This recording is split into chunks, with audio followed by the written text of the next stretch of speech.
It's a glorious day in June here on the Blenheim Palace estate. And with a stunning backdrop like this, it's no wonder so many triathletes, from the thousands of first-timers and enthusiasts to the all-conquering Alistair Brownlee, have come to enter this famous event. Welcome to the opener of the swim, bike, run season, the Bloodwise Blenheim Palace Triathlon.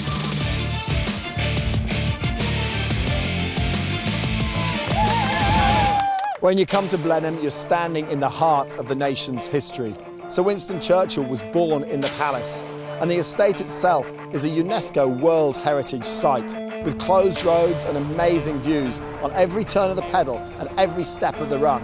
It's no wonder that this event is as popular as ever, as thousands flood in for a weekend of racing.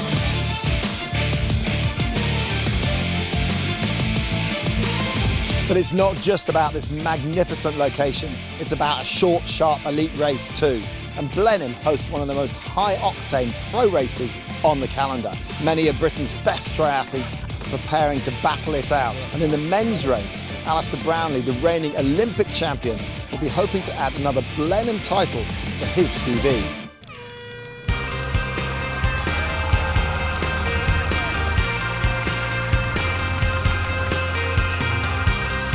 So from the best in the game to the thousands making their triathlon debuts, there's a lot happening here over the next 2 days. Here's your commentator, Patrick Winterton.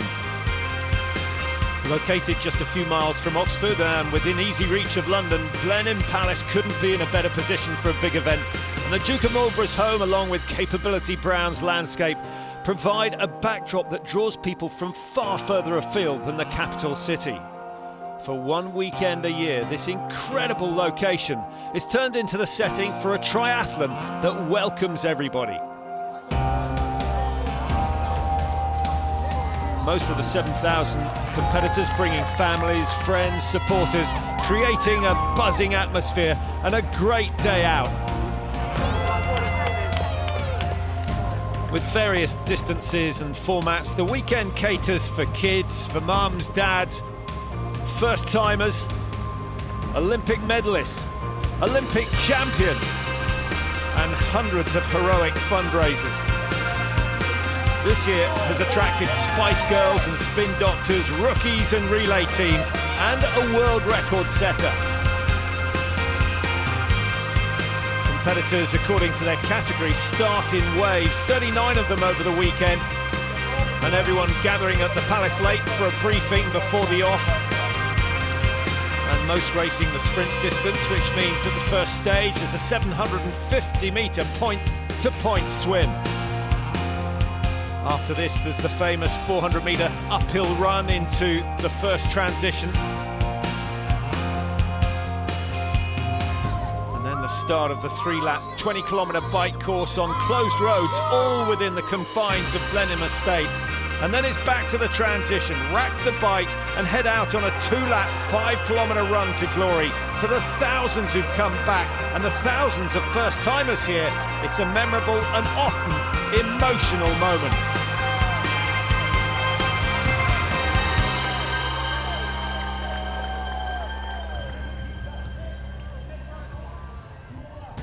This two-day event officially starts with the first wave at 9:20 on Saturday morning. But one sprint distance triathlon isn't enough for some. John Brame has already been out on the course since 7:30 this morning on his own very challenging mission. Today I'm doing sprint triathlons, but consecutively for 12 hours. It was always about raising money for Bloodwise, but there is also the possibility of setting a new world record in doing as many as I can over the course of the next 12 hours. John's done a number of fundraising events for Bloodwise over the years, but this is certainly the biggest challenge that he's ever taken on. Love you, honey. Good luck. John's partner, Marsha, and she's in for an exceptionally long day as well. I've been training since Christmas, using friends and family to support me and rally behind me and keep me motivated, and lots of hours in the saddle and longer running than I've ever done before in my life. It's about an Ironman in terms of the distance, approximately, with a slightly longer run. But with the 20 odd transitions that will be in the equation over the course of the day, the constant changing of disciplines makes it completely different to a normal kind of 3-discipline triathlon. It's going from being cold to warming up to getting hotter on the run to then going back to cold. Only 11 and a half hours to go. Where you've got a normal triathlon, you've got a set distance that you have to do, and you've always got that kind of end goal, but for whatever reason, when you've just got 12 hours to do, the goal seems, or the end goal seems so much further away. So the one thing that I don't want anyone to do throughout the day is to tell me what time of day it is, because then I'll start doing maths in my head. So I just want to just crack on with it and try and zone out as much as I can. Just over the hour gone, and John approaching the finish of his first triathlon. I'm trying not to think about it as a finish line, so when I cross the timing mat at the finish, I literally chuck a left and run straight back to the swim start. So I'm kind of incorporating it into my run, which makes the run a little bit longer, but it's psychologically, I think it's the easiest way to handle it. I feel good after number 1. Ask me again in a few hours' time. Now, for everyone else, the racing kicks off a little later in the day, and we've picked out a few faces who've got their own very special reasons for racing. John Brame, 12 hours he's going to be going for, trying to complete as many sprint triathlons as possible. Yeah, how you feeling now? I'm all right. Getting a bit crampy, but feel all right. Body feels fine. My legs are just a bit crampy, but I'm good.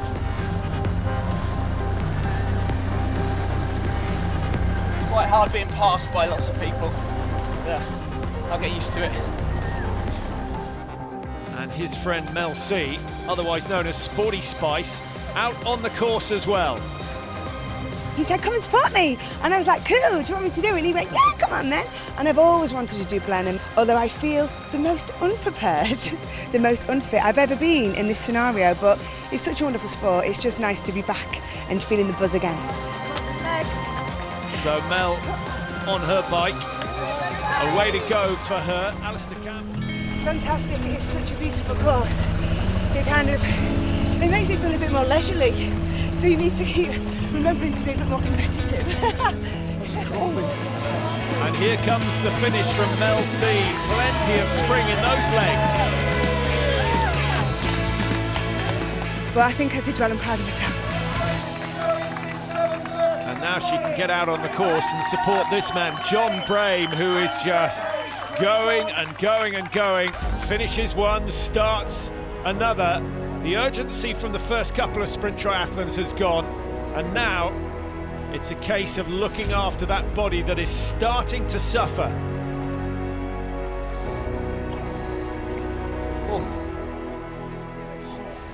It's just the last bit, you can do it.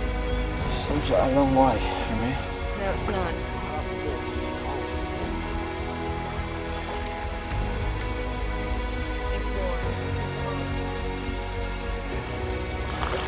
Oh. I'll be at the end.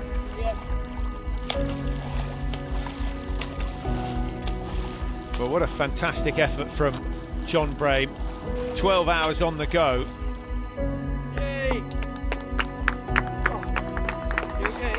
And again, the cramp seems to be returning.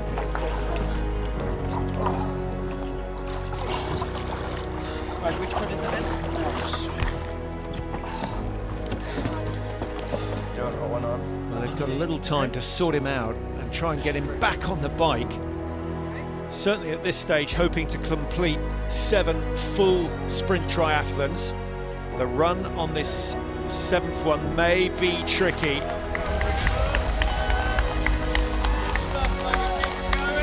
I think it's a case of mind over matter at this stage of the day. And he's not short of support. That should be a massive boost for John.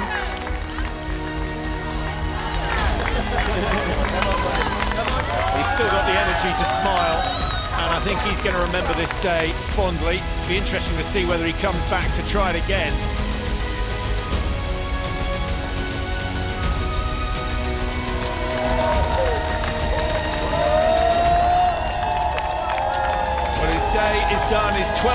rises up and he gets a bundle of Blenheim medals.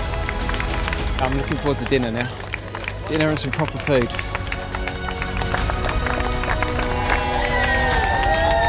But what an incredible day for John Brame. A massive feat of endurance, and he's written his name into the record books. 20 disciplines over 12 hours. Join us after the break when the elite athletes launch into action. High intensity racing and a big title on offer. We'll see you then.